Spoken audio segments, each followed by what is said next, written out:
भाषणाला जरा 2 दिवस गॅप घेतली.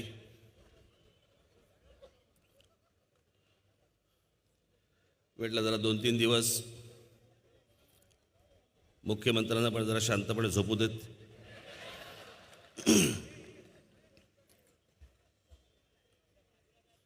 त्यांना पण प्रश्न पडला असेल, काय सतत काय उत्तर द्यायची. भांबावलेत, समजत नाही त्यांना की काय उत्तर द्यायची.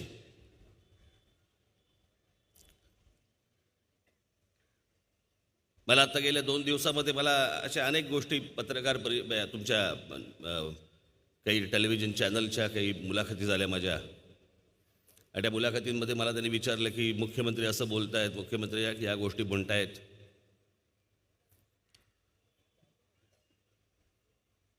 माझी स्क्रिप्ट बारामतीहून आली आहे.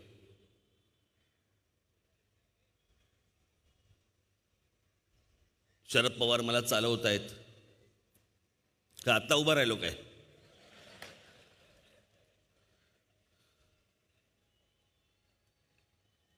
मी जे या लोकांना गेल्या माझ्या सगळ्या सभांमध्ये जे मी प्रश्न विचारतोय, या प्रश्नांची यांच्याकडे उत्तर नाही आहेत. कारण या भाजपवाल्यांचा जो मूळ पुरुष आहे तो इतकं खोटं बोलून ठेवलंय त्यांनी, म्हणजे मोदी इतकं खोटं बोलून ठेवले की त्यांना समजत नाहीये भाजपवाल्यांना आता हे सगळं ह्याचं समर्थन करायचं कसं, या गोष्टी बोलायच्या कशा. आणि मग त्याच्यावरती उत्तर देता येत नाहीत. मग ती उत्तर देता येत ना, मग काय करायचं? मग हे असल्या काहीतरी गोष्टी बोलायच्या. यांना हे चालवतायत, त्यांना ते चालवतायत, यांना ह्या गोष्टी करतायत. आता म्हणे काहीतरी त्या माझ्या जुन्या क्लिप्स आता म्हणे काहीतरी त्या बाहेर काढतायत. जेव्हा मी काँग्रेसवरती टीका केली होती, हो केलीच होती,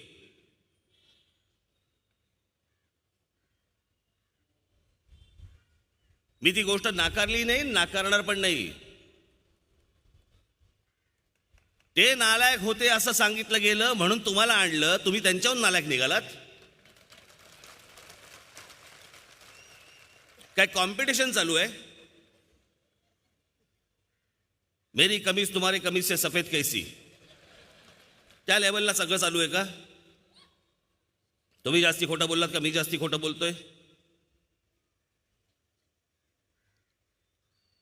2014च्या अगोदर काँग्रेस आणि राष्ट्रवादीचे मी वाभाडे काढले आहेत, जेवढे भाजपवाल्यांनी पण काढले नव्हते. तेव्हा ते सत्तेमध्ये होते, त्यांचे वाभाडे काढले. आता तुम्ही सत्तेमध्ये आहात, तुमचे मी कपडे काढणार.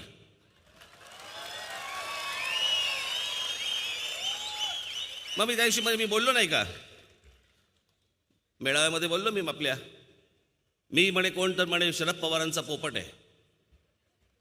चला कपडे आम्ही यांचे काढले आणि ह्यांना आमचा पोपट दिसला.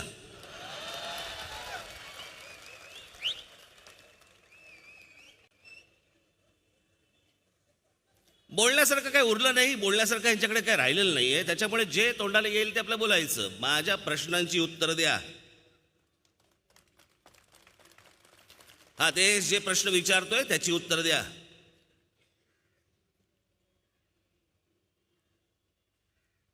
आणि विषय जर समजा शरद पवार असेल तर शरद पवारांच्या दिल्लीतल्या बंगल्यावरती कोणकोणत्या पक्षाचे कोण खासदार तिकडे जाऊन दरवाजा ठकठकत असतात हे एकदा सांगा.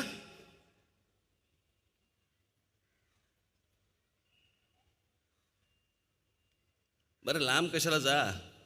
मी मध्यंतरी जो मेळावा घेतला होता, कदाचित विसरले असतील लोक, त्यावेळेला भाजपवाले म्हणजे फारसं त्यांनी लक्ष दिलं नसेल. त्या माणूस जाहीर सभांमधनं पण ही गोष्ट करेल याची त्यांना कल्पना नव्हती.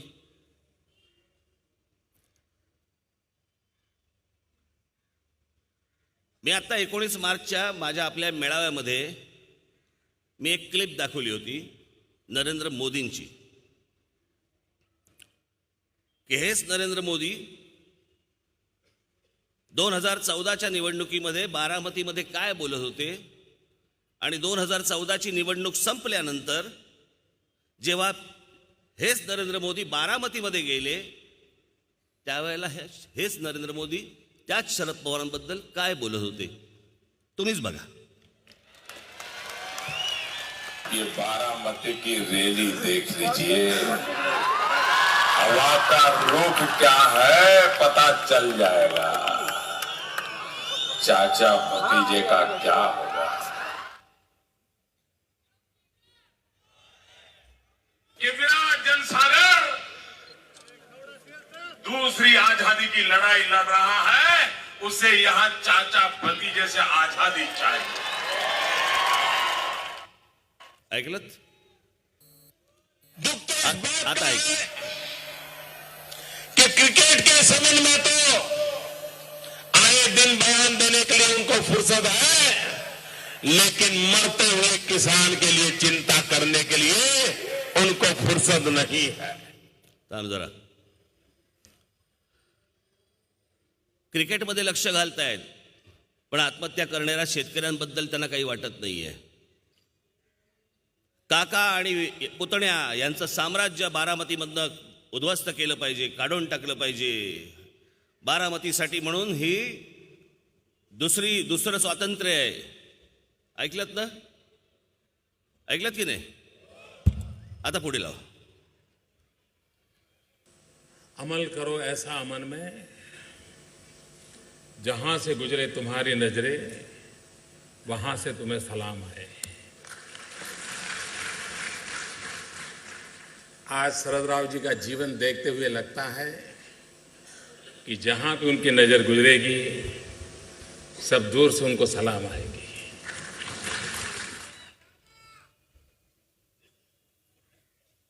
शरद राव रचनात्मक कामों की कोख से पैदा हुए राजनेता है। अधिकतम उनका समय रचनात्मक कार्यों में लगा हुआ है। आज भी कोई बारामती जाकर के देखेगा तो चारों तरफ कुछ न कुछ रचनात्मक गतिविधियों में शरद परिवार की महक आएगी। मुझे सामने जाकर के शरद राव को पूछना चाहिए कि शरद राव जी आपको क्या लगता है, आपका अनुभव है, इसका रास्ता कैसे मिला। उस भूमिका को मैं हमेशा महत्व देता आया हूं। और जैसे भी शरद राव जी बता रहे थे कि मैंने उनको गुजरात बुलाया था, हकीकत तो वो दिखा करके मैं उनसे जानना चाहता था कि अभी कुछ कमी रह गई तो मुझे बताइए, मैं ठीक करना चाहता, मैं सीखना चाहता। और बहुत लोग, कम लोगों को मालूम होगा, ऐका, शायद महीने में 2-3 बार मेरी और शरद राव की बात न हुई हो, ऐसा कोई महीना नहीं गया होगा।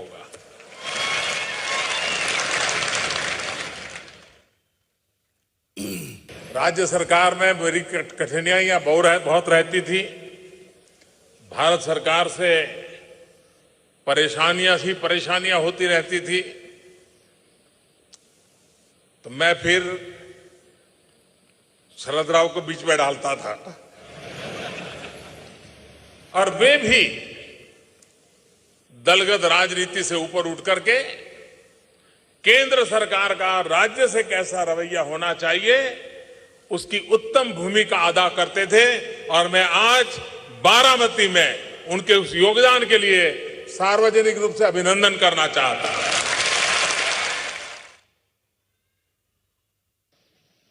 और मैंने देखा है शरद राव जी को, वो कितनी राजनीति की आपाधापी में क्यों न हो, दिन में कितने ही राजनीतिक उठापटक के दबाव के नीचे क्यों न हो, लेकिन अगर किसान की बात आ जाए, खेती की बात आ जाए, तो तुरंत एक्टिव होकर के उस काम को हाथ में ले लेते। इतना उनका डेडिकेशन, उनका इस डेडिकेशन को मैंने देखा है। और इस फरवरी में सार्वजनिक जीवन में 50 वर्ष जनप्रतिनिधि का उनका समय हो रहा है। मैं अभी से बधाई देता हूं। 50 साल तक विदाउट ब्रेक जनप्रतिनिधि के रूप में चुन करके आना, चुनाव जो लड़ते हैं जीतते हैं, उनको पूरा पता है कि किस प्रकार से जिंदगी जीनी पड़ती है। शरद राव जी ने जी करके दिखाया है और एक बहुत उत्तम उदाहरण सभी सार्वजनिक जीवन के लोगों के लिए एक उत्तम उदाहरण उन्होंने प्रस्तुत किया है। शरद राव का एमएलए और एमपी वाला मामला है, अपने आप में बड़ी विरासत है। सार्वजनिक जीवन की एक बहुत बड़ी पूंजी है, बहुत बड़ी विरासत है। आता ऐका. मैं व्यक्तिगत रूप से शरद राव का अत्यंत आदर करने वाले व्यक्तियों में से रहा हूं। मैं गुजरात का मुख्यमंत्री था, वो हमेशा मुझे उंगली पकड़ करके चलाने में मेरी काफी मदद करते रहे हैं और ये बात सार्वजनिक रूप से स्वीकारने में मैं गर्व अनुभव करता हूं। आता काही बोलायचंय का भाजपवाल्यांना?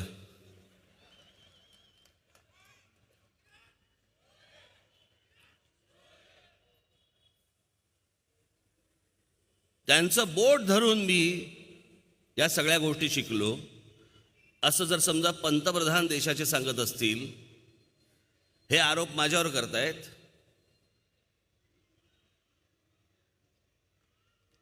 किती झोंबलं असेल, किती त्रास होत असेल या गोष्टींचा आपल्याला कळू शकतो. याचं कारण सगळं वारं बदललेलं आहे, वारं फिरलेलं आहे सगळं. 2014ची ती लहर, त्या गोष्टी आता राहिलेल्या नाहीत, हे त्यांनाही कळून चुकलंय आणि त्यामुळे वाटेल ते बोलायचं. परवा दिवशीची मी तुम्हाला एक गोष्ट सांगतो. एक बातमी आली, पण त्या बातमीच्या अगोदरचा मी एक मुद्दा म्हणून तुम्हाला संदर्भ देतो की एखाद्या गोष्टी ज्या वेळेला घडत असतात, होत असतात, त्यावेळेला तुम्हाला त्या बरोबर उचलायच्या असतात की त्यातनं काय आपण नक्की आपण बघतो आहोत. एखादी घटना घडते, एखादी बातमी येते, ती घटना होणं, घडणं आणि ती एखादी बातमी येणं, एखादा कोणतरी माणूस बोलणं, यातनं काहीतरी जे आपण उचलायला पाहिजे, बरोबर काय गोष्ट आहे ही नेमकी काय आहे हे कळलं पाहिजे आणि ते समोरच्यांना समजवलं पाहिजे. उदाहरणार्थ, गुजरातच्या विधानसभेची निवडणूक झाली आणि गुजरातची आत्ता एक वर्ष दीड वर्ष झालं असेल मला असं वाटतं. आणि गुजरात विधानसभेची ज्यावेळेला निवडणूक झाली, त्याचे रिझल्ट आले. म्हणजे 2014ला ज्या प्रकारचं मतदान भारतीय जनता पक्षाला गुजरातमध्ये झालं होतं, ते मतदान जर समजा आपण पाहिलं, त्याचा विचार जर समजा आपण केला, तर ह्या गेल्या विधानसभेला भारतीय जनता पक्षाच्या 165 जागा यायला पाहिजे होत्या विधानसभेला, त्यांचे आमदार यायला पाहिजे होते. आले किती? 99. काँग्रेस साधारणपणे 81-82 पर्यंत वाढली. तिथे जर समजा गुजरातमध्ये राष्ट्रवादी काँग्रेसने जर त्यांचे उमेदवार उभे केले नसते, तर कदाचित आज चित्र वेगळं असतं.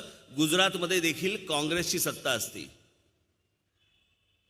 म्हणजे नरेंद्र मोदींच्या होम ग्राउंडवरती, बाकीची राज्य तर सोडूनच द्या, नरेंद्र मोदींच्या होम ग्राउंडवरती 165 जागा जिकडे यायला पाहिजे होत्या, तिकडे जर 99 जागा येत असतील, तर एकूणच देशामधली परिस्थिती काय असेल याचा अंदाज आपल्याला बांधता येतो.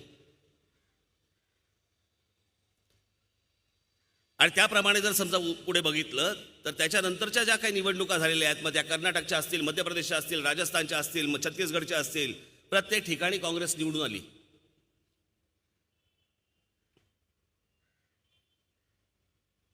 साधारणपणे एखाद्या बातमीचा जर समजा तुम्ही कानोसा घेतला आणि त्याच्यावरती जर विचार केला, तर तुमच्या असं लक्षात येतं की हे नक्की हे प्रकरण काय आहे.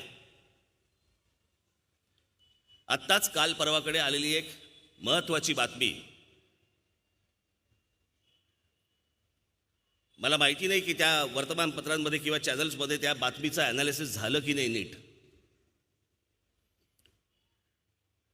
आणि ती बातमी आहे, मुकेश अंबानी यांनी दक्षिण मुंबईतल्या तुमचा मिलिंद देवराला जाहीर पाठिंबा दिला.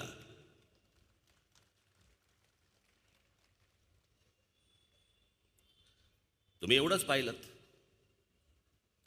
हा नुसता मिलिंद देवराला दिलेला पाठिंबा नव्हता.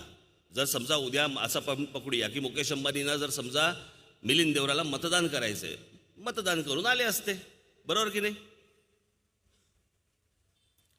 लोकांसमोर जाहीररित्या बोलण्याचं काय कारण आहे? मुकेश अंबानी आणि उदय कोटक. हे मुकेश अंबानी म्हणजे मी तुम्हाला परत सांगून ठेवतो तुम्हाला, मुकेश अंबानी म्हणजे उद्धव ठाकरेंचे अत्यंत जिवलग मित्र.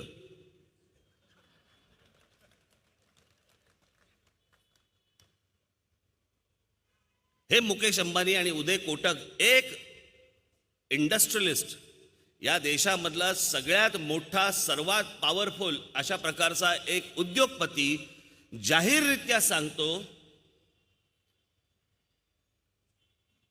की मी मिलिंद देवराला म्हणजे काँग्रेसला मतदान करणार आहे. हे दक्षिण मुंबई पुरता नुसता मर्यादित विषय नसतो, हा देशाला मेसेज असतो.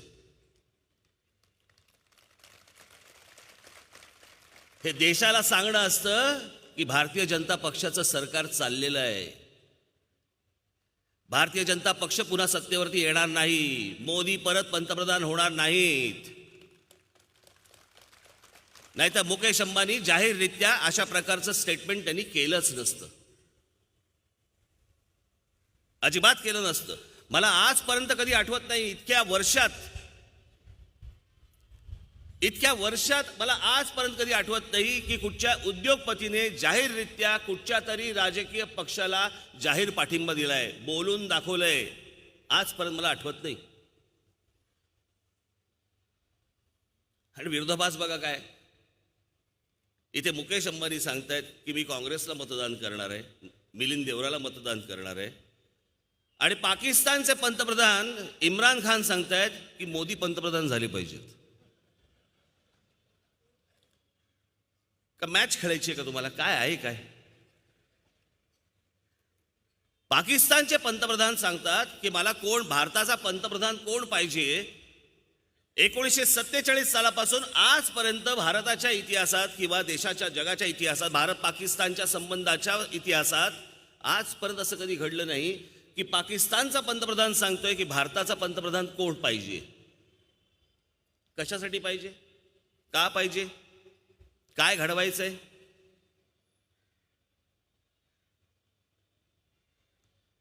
बाबांनो, हाच माणूस निवडणुकीच्या अगोदर तुमच्या सगळ्या देशासमोर आले आणि म्हणाले 56 इंचाची माझी छाती आहे. मनमोहन सिंगांना त्यांनी सांगितलं लव्ह लेटर पाठवायची बंद करा. एक माणूस जर त्यांनी मारला, एक जवान मारला, तुम्ही 4 जवान मारा. हे बोलणारा माणूस पंतप्रधान झाल्यावरती बदलला. पंतप्रधान झाल्या झाल्या त्याच्या शपथविधीला हेच नरेंद्र मोदी पाकिस्तानचे तेव्हाचे पंतप्रधान नवाज शरीफांना प्रमुख पाहुणे म्हणून बोलवता. काय वाटलं असेल त्या जवानांच्या कुटुंबियांना? हे ज्या वेळेला बोलत होते त्यावेळेला त्या जवानांच्या कुटुंबियांना वाटलं असेल एक आधार आला. पण जे काँग्रेसच्या काळात मनमोहन सिंगांनी पण जे केलं नाही ते नरेंद्र मोदींनी केलं. विमानातनं कुठून तरी येत असताना त्यांच्या लक्षात आलं की आज नवाज शरीफांचा वाढदिवस आहे. विमान फिरवलं आणि नवाज शरीफांच्या इकडे गेले. केक कापला रात्री, त्यांना केक भरवला, त्यांच्याकडे जेवले, त्याचे फोटोही आले. काय वाटलं असेल त्या जवानाच्या पत्नीला? काय वाटलं असेल त्या जवानाच्या आईला की अरे अरे अरे माझा पोरगा हाकनात गेलं. हे नुसते आम्हाला भुलता पण सांगत आले. आम्हाला वाटलं आता सडेतोड उत्तर मिळेल. उत्तर कसलं? काहीच नाही.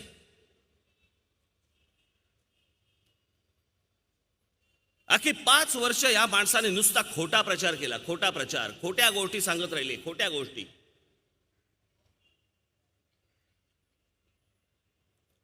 जे या देशाला जे स्वप्न दाखवली त्या स्वप्नांबद्दल आता ते काहीही बोलायला तयार नाहीयेत. हाताला जे लागेल त्याच्यावरती आता ते त्यांच्या निवडणुकीचा प्रचार करतायत. परवा दिवशी श्रीलंकेमध्ये बॉम्ब ब्लास्ट झाला, तर त्याच्यावरती बोलायला लागले, आतंकवाद संपवण्यासाठी म्हणून भाजपला तुम्ही मदत करा. वा, जर आपण आकडेवारी जर नीट पाहिली तर नरेंद्र मोदींच्या कार्यकाळामध्ये सर्वाधिक जवान आमचे मारले गेलेले आहेत.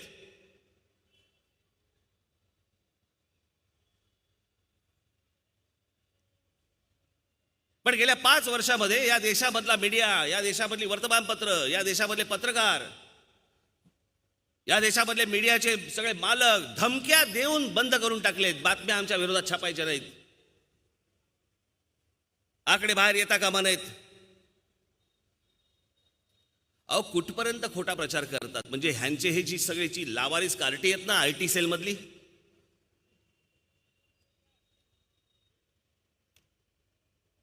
हे वेगवेगळे बसून नुसते काय काय वेगवेगळ्या गोष्टी लोकांसमोर आतमध्ये टाकत असतात सोशल मीडियावरती. स्वतःच्या अधिकृत गोष्टींवरती टाकणार नाहीत, बाहेरून वेगवेगळ्या पसरवणार. यातली एक गोष्ट आमच्या हाताला लागली. दाखव रे ती.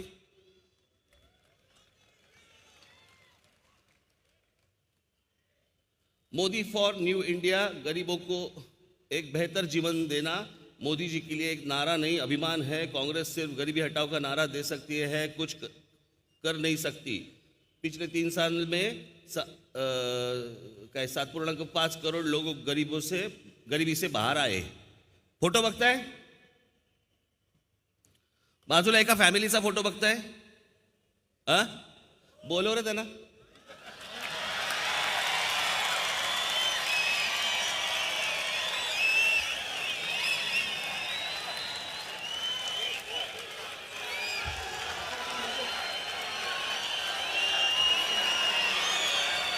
या इकडे.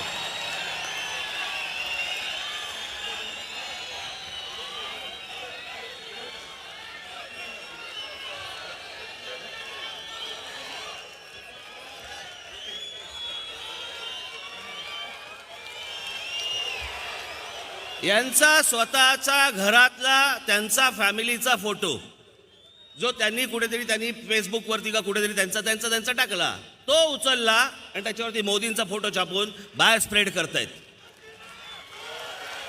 त्यांच्या लावारिस कार्ट्यांना लाजही वाटत नाही. आपण कोणाचे फोटो उचलतोय, कोणाच्या जाहिराती करतोय, काय करतोय, काही माहिती नाही.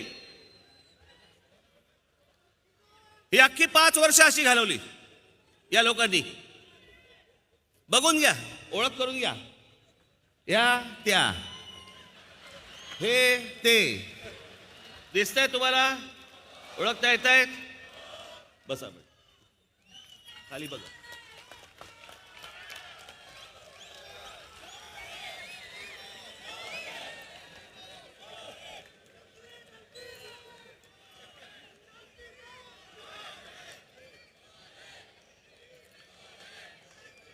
किती खोटा प्रचार करायचा या माणसा, काय मर्यादा आहेत की नाही हो?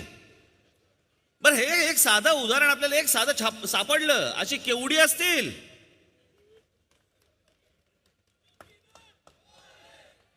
त्याला माहिती पण नसेल की आपला वापर होतोय.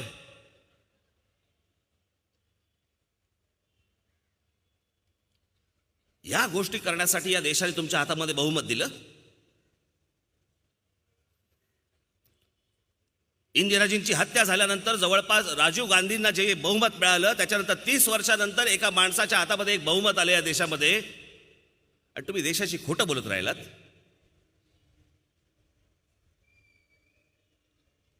काय आवश्यकता होती का? मला जरा सांगा. या देशाने तुम्हाला भरभरून सगळ्या गोष्टी दिल्या होत्या, हातामध्ये सगळ्या गोष्टी दिल्या होत्या. खोटं का बोलत राहिलात? मी त्यादिवशी माझ्या महाडच्या सभेमध्ये बोललो ना, ही 2 माणसं मला जी भेटायला आली,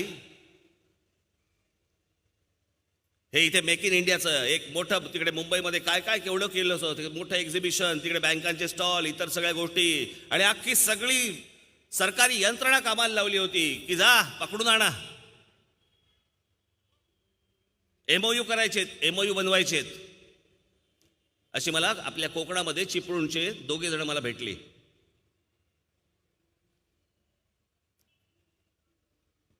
त्यातल्या एकाचा काहीतरी बेकरीचा व्यवसाय होता आणि एकाचा काहीतरी काजूचा होता ना, काजूचा काहीतरी व्यवसाय होता.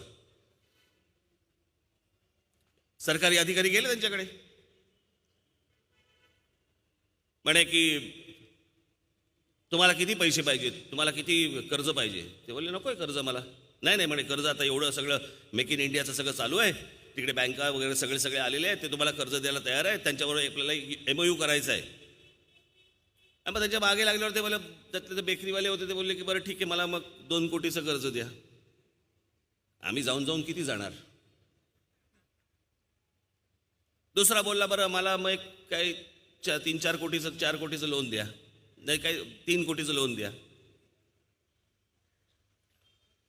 त्यांचे सह्या घेऊन MOU तयार केले.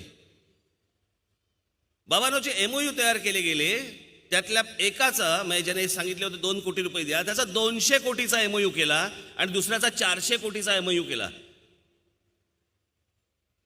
असे सगळे लाखो कोटींचे आकडे फुगवून या देशासमोर सांगितले की बघा बघा बघा कसे लोक येत आहेत, कसा व्यवसाय करायचा म्हणतायत, आणि आता किती लाख कोटीचे इथे इन्व्हेस्टमेंट येणार आहे आणि किती लाख कोटी आपल्या इकडे गुंतवले जाणार आहेत. काही झालं नाही, सगळं खोटं. तो आमचा वैमानिक, काय रे नाव त्याचं, अमोल यादव, त्या बिचाराने, तो एक पायलट आपला मराठी मुलगा, त्याने विमान बनवलं, 6 सीटर का 8 सीटर विमान बनवलं, ज्याच्याबरोबर या तिथे MOU केला गेला. मुख्यमंत्र्यांनी सांगितले की तुला 185 एकर आम्ही पालघरला जमीन देतो, 35,000 कोटी रुपयांचा आम्ही तुझ्याबरोबर तुझ्या या व्यवसायामध्ये सगळे टाकतो. आज अमोल यादवची काय परिस्थिती आहे. आज अमोल यादव देश सोडून अमेरिकेला निघून चाललाय की इथे काही घडलं नाही, त्याच्या आयुष्यामध्ये काही होत नाहीये. तो इथून उठून अमेरिकेला निघून चाललाय. 2 कोटी लोकांना, बेरोजगार लोकांना रोजगार देणार होते हे दर वर्षाला. 2 कोटी लोकांना, याचा अर्थ 5 वर्षामध्ये 10 कोटी लोकांना. 10 कोटी लोकांना याचा अर्थ घरामध्ये 4 माणसं असतील साधारणपणे, 5 माणसं असतील, 20 कोटी लोक ज्यांची पोटं भरली असती. ज्याच्या हातामध्ये बहुमत दिलं तो माणूस खोटं बोलत राहिला.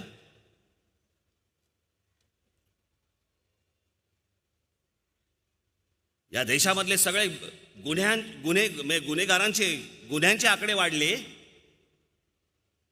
या देशामधले बलात्कार वाढले. नरेंद्र मोदींच्या काळामध्ये जे आता 14 ते 15, 15 ते 16, 16 ते 17 या काळामध्ये जेवढे बलात्कार या देशामध्ये झालेले आहेत त्याचा आकडा पाहता ह्याच्या आधी नाही झाले. आता शेवटचा आकडा जो आम्हाला सापडला 2016चा, मला असं वाटतं 16चा सापडला ना, 16चा, तो जवळपास 38,000 बलात्कार या देशामध्ये झाले. 38,000. आणि बाबा ना, पुढची गंमत बघा, 2017 ते 2018 आणि 2018 ते 2019 याचा जो देशाचा रिपोर्ट येतो की मायग्रेशन कुठून कसं होतंय, या देशामध्ये गुन्हे किती वाढलेले आहेत, कुठे कुठे वाढले आहेत, कोणत्या प्रकारचे वाढले आहेत, या देशामध्ये बलात्कार कुठे कुठे वाढले आहेत, इतर जे सगळे रिपोर्ट येतात, गेली 2 वर्ष या सरकारने बंद करून टाकलेत, दाबून टाकलेत. तुमच्यासमोर आकडे आणायचेच नाहीत, पत्रकारांना आकडे द्यायचेच नाहीत, ते छापतील अशी कुठची गोष्ट करायचीच नाही. ज्या वेळेला यांनी नोटा बंद केल्या, ज्या वेळेला यांनी GST आणला, त्याच्यानंतर या देशामधले सगळे उद्योग डबघाईला आले. आज बघा ती जेट एअरवेज, गेली इतकी वर्ष जी चालणारी आपल्या देशाची इतकी मोठी एअरलाईन आज बंद झाली. जवळपास त्यांचे 20,000 एम्प्लॉई आणि त्या कंपनीवरती अवलंबून असलेले इतर जे लोक, असेच मिळून साधारणपणे 50,000 लोक बेरोजगार एका रात्रीत झाले. एका रात्रीत. बरं, जेट एअरवेज बंद होणार याच्या बातम्या गेले काही दिवस येत होत्या. पंतप्रधान कानेमध्ये आले, पंतप्रधानांनी ही गोष्ट का नाही थांबवली. इतके जण जर समजा बेरोजगार होणार असतील, इतके पायलट जर बेरोजगार होणार असतील, पंतप्रधान याच्यामध्ये का नाही पडले, आमचे अर्थमंत्री का नाही पडले, इतर लोक का नाही पडले, का ती बंद होऊ दिली, कोणाच्या घशात घालायची आहे. काय यांचं चाललंय मला मला कळतच नाही. देशाला पण कळत नाहीये की हा माणूस इतके देश फिरून आला कशासाठी. लहानपणी इच्छा होती का मोठा झाल्यावर विमानात बसीन आणि फिरीन. कशासाठी फिरलात तुम्ही. कुठचा दीड दमडा आला मला जरा सांगा. कोणाबरोबर कॉन्ट्रॅक्ट करत होतात. अनिल अंबानीला कॉन्ट्रॅक्ट कुठून मिळालं.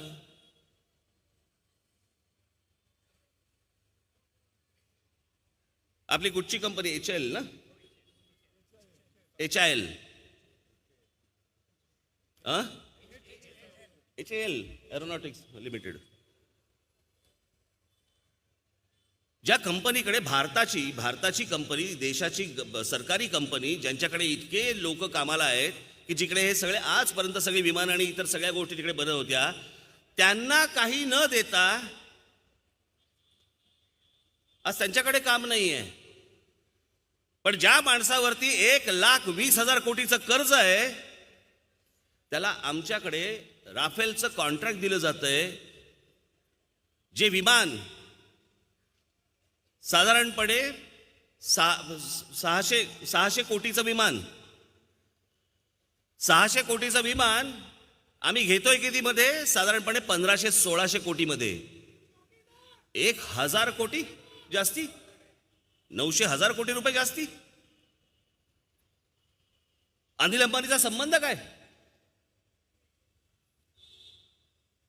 अनिल अंबानीचा आजपर्यंत कधी विमान बनवलंय का. आणि आपल्याकडे सरकारी कंपनी ही असताना त्या सरकारी कंपनीला डावलून जर समजा तुम्ही यांना देणार असाल त्याच्याबद्दल आम्ही बोलायचं नाही विचारायचं नाही. यांचं एक बरं आहे हेच सर्टिफिकेट वाटणार. इकडे तू काय म्हणणं आहे. हां तू देशद्रोही तू देशप्रेमी.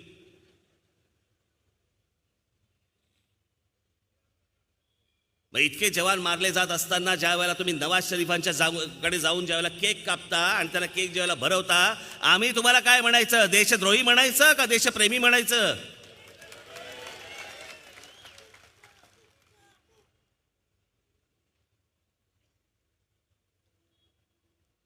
एका गोष्टीचा हा माणूस उत्तर द्यायला तयार नाहीये. आणि मी तुम्हाला आठवत असेल मी मागे बोललो होतो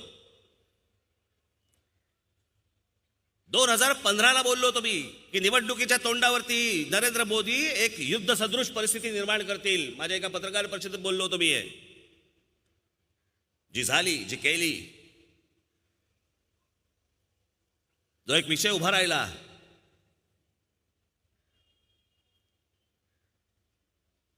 ज्या पुलवामामध्ये आमचे 40 जवान शहीद झाले. एक RDX ने भरलेली गाडी आली आणि ती आमच्या जवानांची एक गाडी उडवून दिली. 40 जण एका क्षणात मेले एका क्षणात शहीद झाले.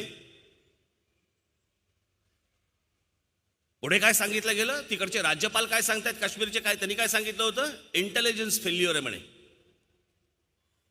इंटेलिजन्स फेल्युअर तुम्हाला अगोदर कळवलं होतं. यांना अगोदर सांगितलं होतं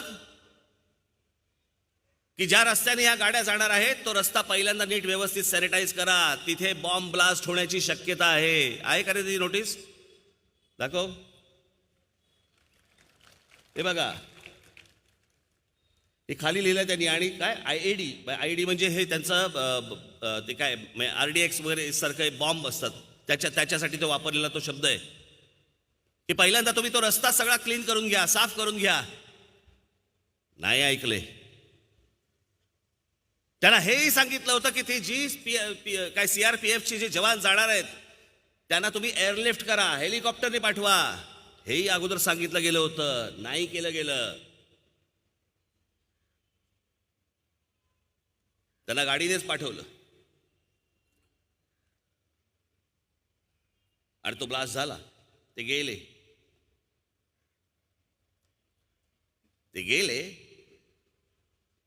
किती तारखेला झालं ते 14 तारखेला. तो आहे का रे फोटो.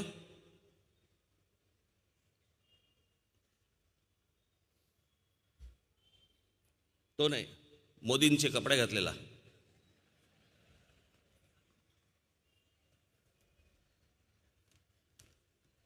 14 तारखेला पुलवामा घटना घडली. आमचे 40 जवान आमचे शहीद झाले. या 14 तारखेनंतर पंतप्रधान नरेंद्र मोदींचे वेगवेगळ्या कार्यक्रमातले फोटो टेलिग्राफने छापले.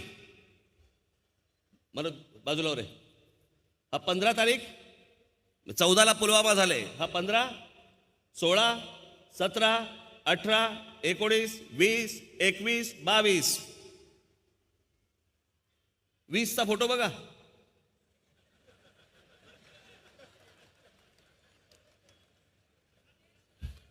आमच्या पंतप्रधानाच्या चेहऱ्यावरती कुठेतरी ते जवान गेल्याचं दुःख आहे का जरा सांगा.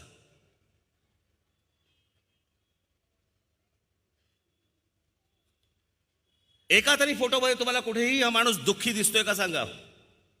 कपडे बघा. म्हणून मी त्या दिवशी म्हटलं ना, हे असले कपडे घालून फिरणारा आमचा पंतप्रधान असेल तर हा फकीर कसला, हा बेफिकीर.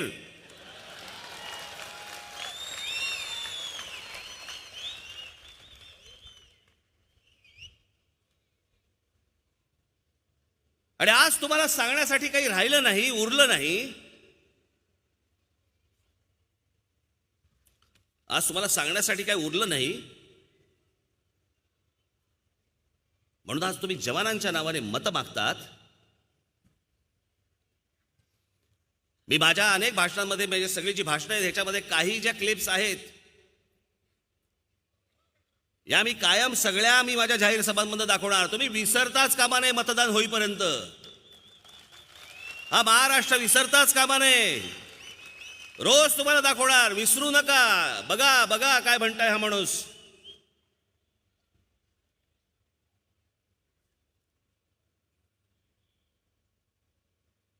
आज पुलवामामध्ये शहीद झालेल्या जवानांच्या नावाने हे मतं मागतायत.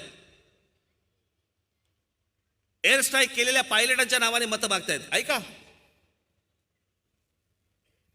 मैं आपसे कहना चाहता हूं मेरे देश के फर्स्ट टाइम वोटर को, आप भी संकल्प कीजिए कि पहला वोट आपका, जो आपके जीवन की ऐतिहासिक घड़ी है, आपके जीवन पर याद रहेगा कि पहला वोट कब डाला, कहां डाला, कौन सा चुनाव था, किसको डाला. ये जीवन भर याद रहने वाला है. हर किसी को पहली घटना याद रहती है. मैं जरा कहना चाहता हूं मेरे फर्स्ट टाइम वोटरों को, क्या आपका पहला वोट पाकिस्तान के बालाकोट में एयर स्ट्राइक करने वाले वीर जवानों के नाम समर्पित हो सकता है क्या? मैं मेरे फर्स्ट टाइम वोटर से कहना चाहता हूं कि आपका पहला वोट पुलवामा में जो वीर शहीद हुए, उन वीर शहीदों के नाम आपका वोट समर्पित हो सकता है क्या?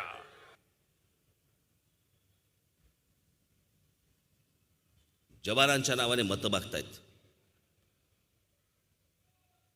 आणि तेही पुढे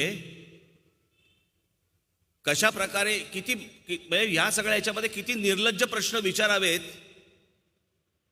प्रश्न बघा काय पुढचा, की शेतकऱ्यांच्या नावाने शेतकरी जे आत्महत्या करतायत त्यांच्या नावाने राजकारण चालतं, मग जवानांच्या नावाने राजकारण केलं तर काय फरक पडतो. ऐका, किसान मरे तो चुनाव का मुद्दा, लेकिन जवान मरे तो चुनाव का मुद्दा नहीं. ये कैसे हो सकता है? किसान मरे तो चुनाव का मुद्दा, लेकिन जवान मरे तो चुनाव का मुद्दा नहीं. ये कैसे हो सकता है?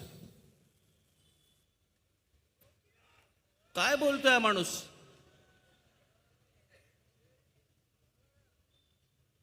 आणि एखाद्या सरकारमध्ये ज्या वेळेला शेतकरी आत्महत्या करतात त्यावेळेला विरोधी पक्ष प्रश्न विचारतो की इतक्या आत्महत्या कशा झाल्या.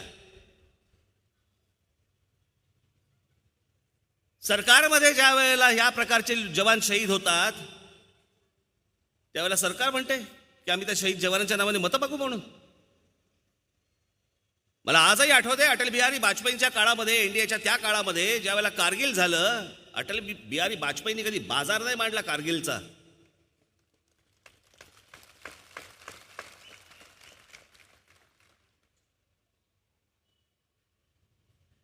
आज काय या दोन माणसांनी देशाची परिस्थिती करून ठेवली हो.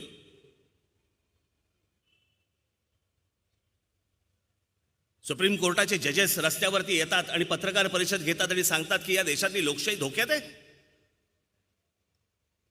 1947 सालापासून आज 2019 सालापर्यंत आजपर्यंत या देशामध्ये अशी कधी घटना घडली नाही की सुप्रीम कोर्टचे जज येऊन सांगतायत की लोकशाही धोक्यात आहे. म्हणजे असं काय झालं होतं.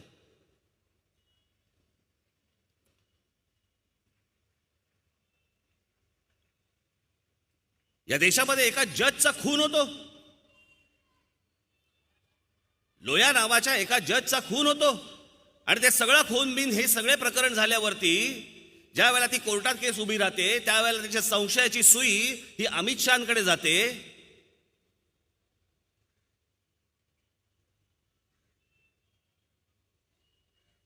काय बोलायचं हो या देशाला.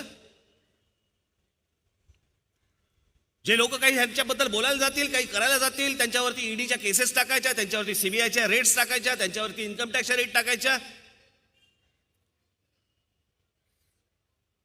नरेंद्र मोदी आणि अमित शहाना पण मला सांगायचंय, तुम्ही पुढे विरोधी पक्षातच जाणार आहात तेव्हा बाकीच्यांकडनं रेड पडतील ना, केसेस होतील ना. मी तुम्हाला आज सांगतो, मी माझ्या गेल्या वर्षीच्या गुढीपाडव्याच्या सभेमध्ये मी सांगितलं होतं की नोटबंदी, या नोटबंदीची ज्या वेळेला इन्क्वायरी निघेल ना त्यावेळेला 1947 सालानंतरचा सगळ्यात मोठा स्कॅम हा या देशातला ठरेल. सगळ्यात मोठा स्कॅम या देशातला ठरेल. मी आज जो काही प्रचार करतोय या दोन माणसांसाठी, ही दोन माणसं या देशावरचं संकट आहेत.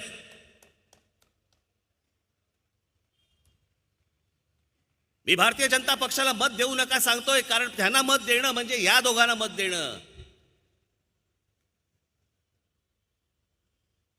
युतीमधला शिवसेना हा त्यांचा जो पक्ष आहे, बरोबरचा पक्ष आहे, त्यांनाही मत का देऊ नका, म्हणजे त्यांना मत देणं म्हणजे ह्या दोघांना मत देणं आहे.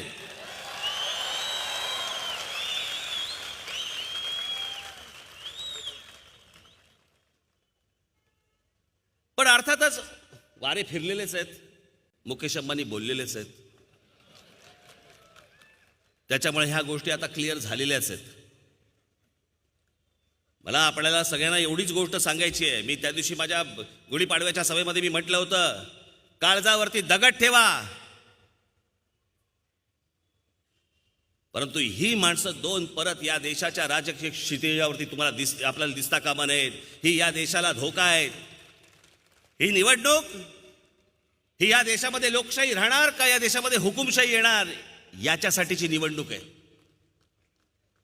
तुम्हाला या देशामध्ये जर लोकशाही टिकवायची असेल तर यांना सर्वांना बाजूला करणं आत्ताच गरजेचं आहे. आणि त्याच्यासाठी म्हणून मी या प्रचारसभा घेतोय, प्रचारसभा करतोय. माझी उद्या भांडुपला सभा आहे, त्याच्यानंतर पनवेलला आहे, त्याच्यानंतर शेवटची सभा माझी नाशिकला आहे. पण आज मी तुम्हाला एवढंच सांगण्यासाठी आलेलो आहे की ह्या सगळ्या गोष्टी विसरू नका. मतदानाच्या दिवशी तुम्ही विसरू नका की हे संकट या देशावरचं दूर हो, एवढीच फक्त मी एक ईश्वरचरणी प्रार्थना करतो आणि आपणा सर्वांची मी रजा घेतो. धन्यवाद. जय हिंद, जय महाराष्ट्र.